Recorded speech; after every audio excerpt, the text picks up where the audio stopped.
Okay everybody, let's go and see what happened to our trade that we opened.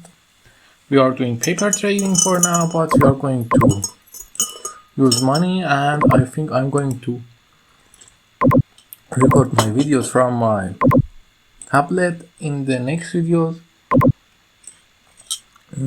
I don't know why, but I think maybe it's have better luck or something.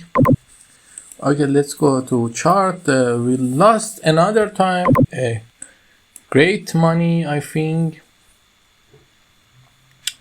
Let's wait. Okay, we lost a lot, but we are going to, like always, open a sell.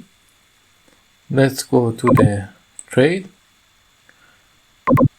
sell, take profit, a stop loss, and start. We are going to take a stop loss here and take profit here, modify, and another time here, modify, and here, modify. We are going to take the take profit.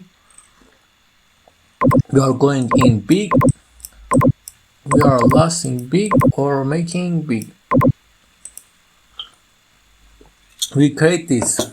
Why? Because I want to give you a hint on what we are doing. We are now $50 good, but let's see what is happening. Let's go to our paper trading and go to account history. We lost 8,000. It's lots of money, but it's not important because they are all in paper, and you can easily from here change the things you want. Let's include the commission, and we can also reset the account whenever you lost all of your money. Okay, we create 2-day trading tool. Let's wait and see what is going to happen. Until the next time, I prefer all of you have a nice time. Bye.